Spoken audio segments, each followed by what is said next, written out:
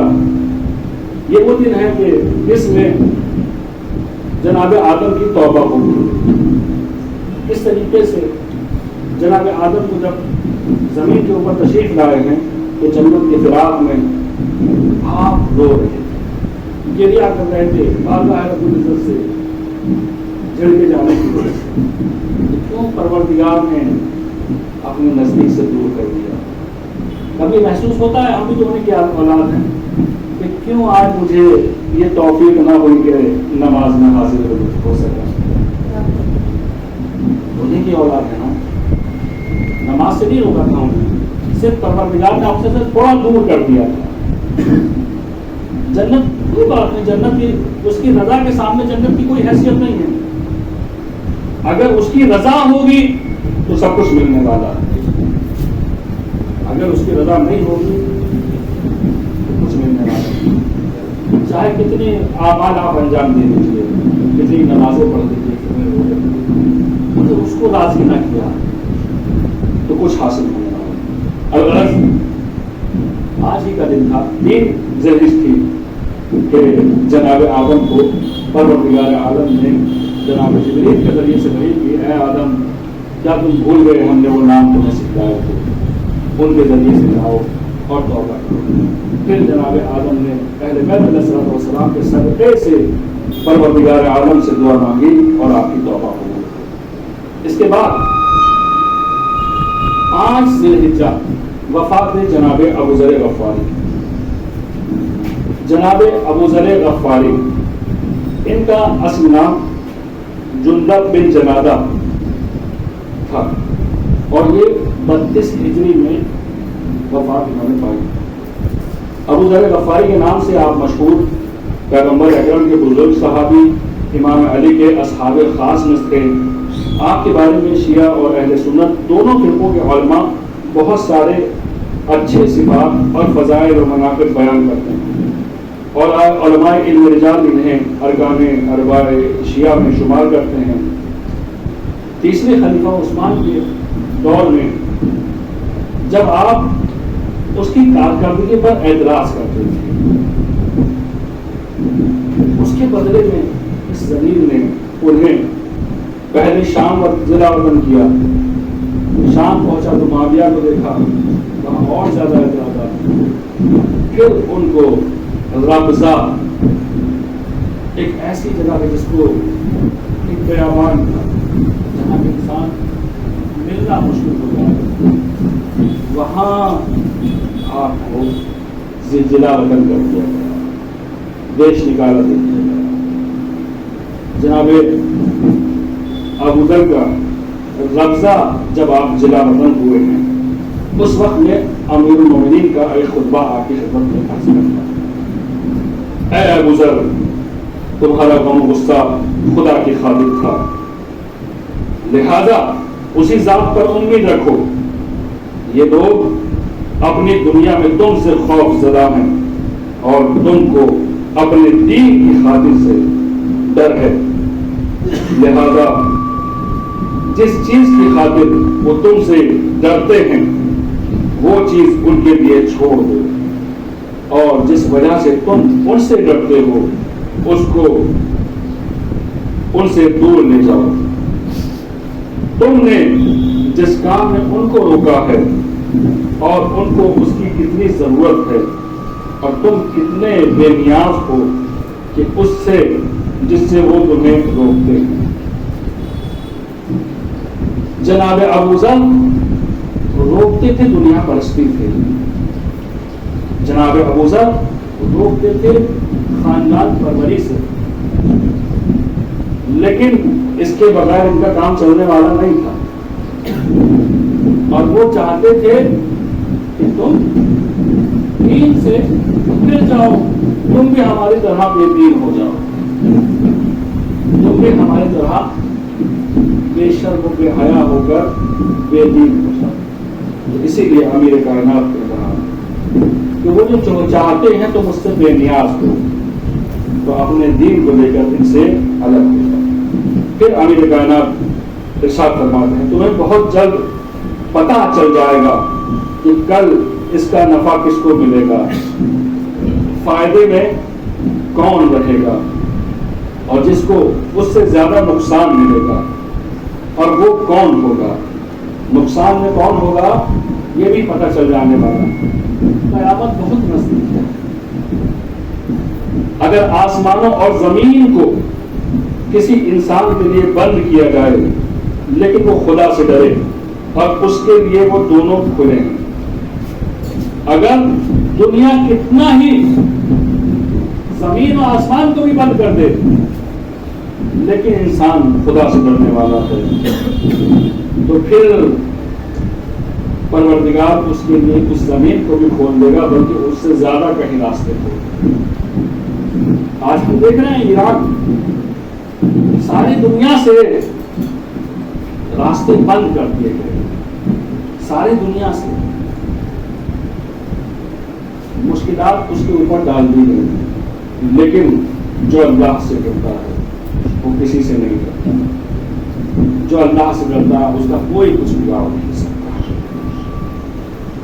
فرماتے ہیں کہ خدا خود تمہارا مونس و مددگار ہے، خدا خود تمہارا مونس و مددگار ہے، اور سوائے باطل کے تمہیں کوئی نہیں ڈرا سکے گا۔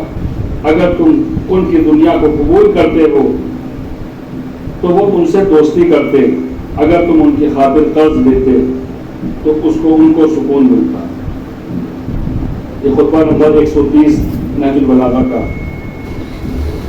اس کے بعد جو مناسبت ہے اس مہینے کی وہ ہے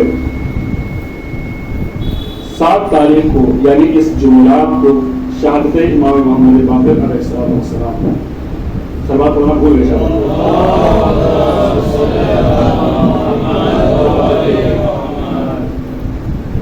امام محمد باقر، آپ کا اصل نام محمد تھا اور آپ باقر کے نام سے، محمد باقر کے نام سے شیعوں میں کے مشہور 5ویں امام ہیں۔ آپ کا مشہور لقب باقر العلوم، علوم کو پھیلانے والا، علوم کو جمع کرنے والا۔ آپ کی مدت امامت 19 برس ہے۔ آپ واقع عاشورہ کے سب سے چھوٹے چشمدید کا نام۔ اس موقع پر آپ نے بہت چھوٹے تھے، عاشورہ میں آپ بہت چھوٹے تھے۔ اپنے زمانے میں تشیع کو فروغ کے لیے مناسب تاریخی حالات کو دیکھتے ہوئے آپ نے عظیم شیعہ علمی تحریک کا آغاز کیا کہ جو آپ کے فرزند ارجمند امام محمد جعفر صادق علیہ السلام زمانے میں اپنے عروج کو پہنچے۔ جمعرات میں آپ کی شہادت کا روز ہے۔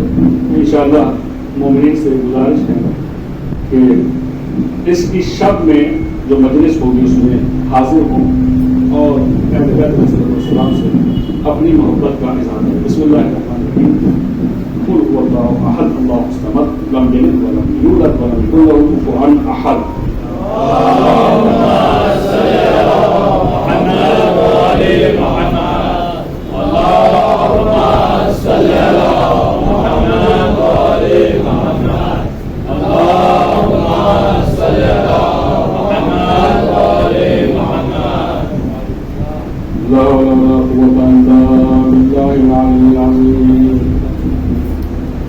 حسبنا الله ونعم الوكيل، نعم المولى ونعم النصير۔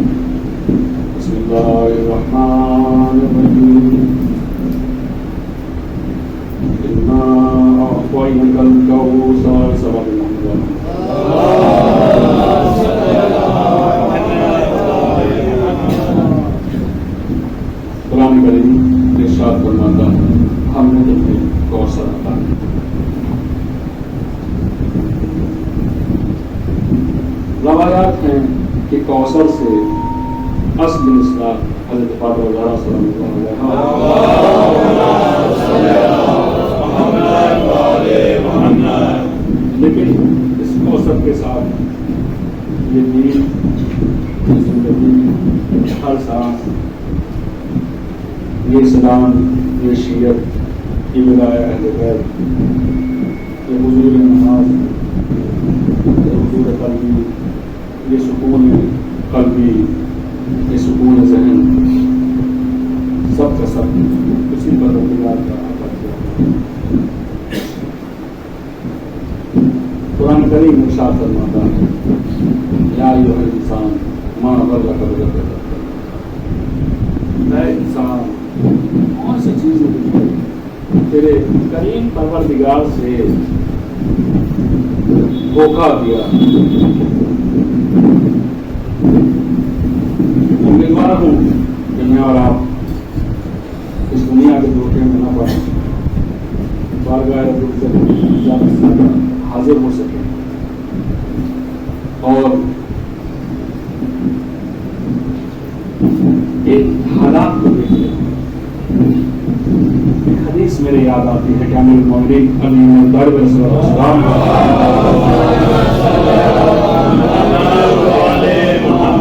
کلمات اتصال کی شروعاتی احادیث میں بیان کرنا کہ اگر تم چاہتے ہو کہ لوگوں سے تمہارے رابطے، تعلقات، کام کاروبار صحیح رہے تو دیکھو سب کو راضی رکھنا آسان نہیں ہے، بس ایک کام کر لو، اپنے خدا کو راضی رکھو، اس سے اپنا رابطہ صحیح کر لو، باقی سب سے تمہارے راستے صحیح گزر جائیں گے۔ تو خدا را نماز جماعت، مجلس، عبادت، دنیا آخرت سب سے رابطہ ہے۔ پروردگارا ہمارا درود و سلام ہو حضرت محمد مصطفیٰ صلی اللہ علیہ وآلہ وسلم۔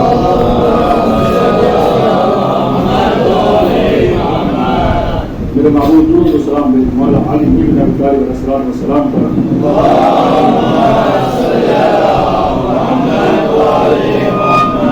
میرے معبود درود و سلام بھیج جناب فاطمہ زہرا سلام اللہ علیہا پر۔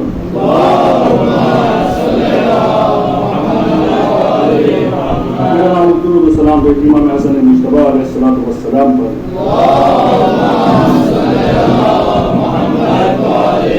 میرے معبود درود و سلام بھیج امام حسین علیہ السلام پر۔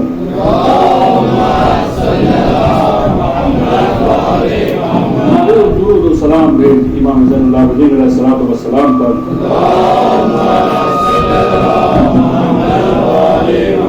میرے معبود درود و سلام بھیج امام محمد باقر علیہ السلام پر۔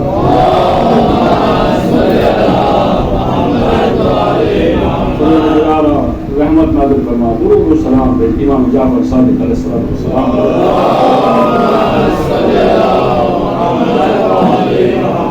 درود و سلام بھیج امام موسیٰ کاظم علیہ السلام پر۔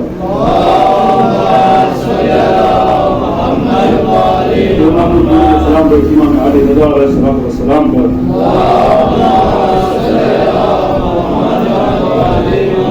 درود و سلام بھیج امام محمد کبیر علیہ السلام پر۔